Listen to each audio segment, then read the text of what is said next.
Hello and welcome everyone to Living the Life. This is a special edition on one of the single most asked questions in the world when it comes to relationships.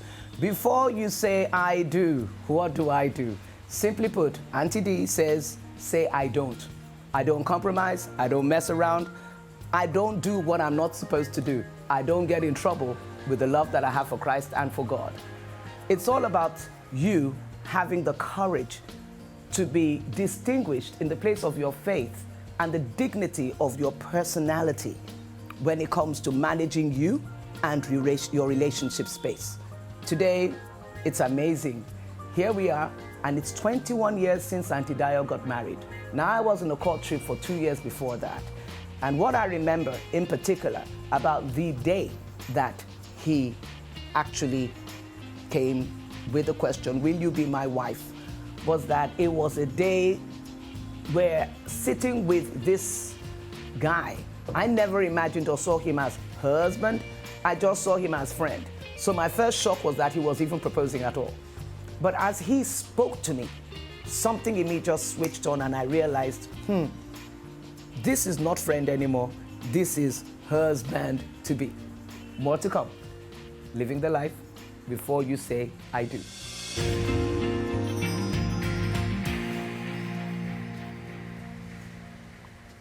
Okay, so I've got a question from you, Ogechi.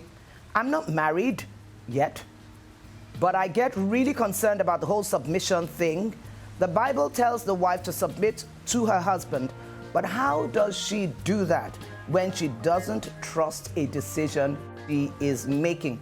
First of all, Ogechi, understand this. Submission is not an inferior position. It's a superior decision that a woman makes when she comes into marriage. Actually, you make it premaritally.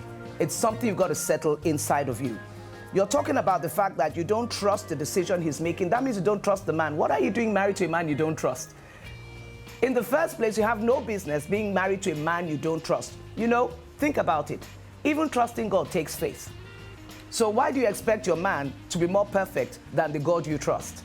There's stuff you're going to do in marriage, even before marriage, about trust. That is simply an act of faith. So Ogechi, faith it, work it, honor your head, and you will see things come out of that relationship with a higher value than you realized. I have another question here. NI says, I'm not yet in a relationship, but I have waited and prepared for it. I believe that I am ready for a relationship, but the man still hasn't shown up. Aunty Dio, why? I can't answer on behalf of God, but I can say this sincerely speaking. Let patience have her perfect work. That is James 1 and verse 4. Believe it. When patience has a perfect work, you will be perfect. You will be entire. You will lack nothing. You will not lack your man. The other thing I'd like you to realize is that preparation is consecration.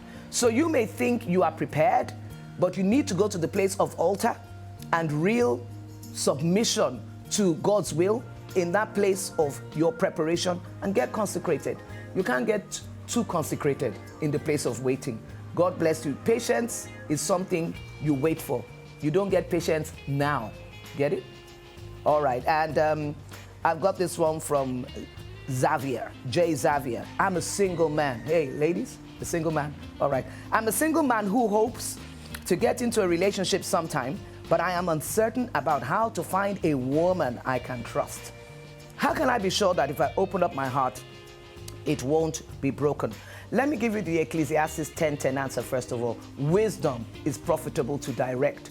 As a guy, you have to embrace wisdom. Wisdom is the wise things at the wise time. Hope makes not ashamed. Like you said, you hope to get into a relationship, that's the right thing to do. Hope first. And then gradually work your way. Please understand, this guy is not saying he has a problem getting a woman. Getting a woman is not the issue. It's getting a woman he can trust. And I'll tell you this, train yourself in trusting God.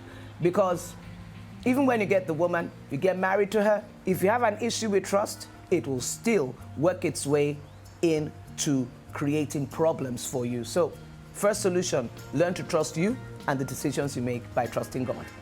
Wow, that is a wrap for now. Remember, for this episode, it's all about before I say I do, say I don't. And I'd love for you to keep the questions coming in because we'll keep the answers coming. In the meantime, remember, you say I don't compromise, I don't carry over, I don't run a catering outfit, I don't do night duty, I don't need a massage, foot, waist, or otherwise. In fact, I don't even give massages. The most important thing is I don't do what I'm not supposed to do because I'm living the life before I say I do. That's Aunty D for you. See you next time on the next episode with my counsel as Aunty D.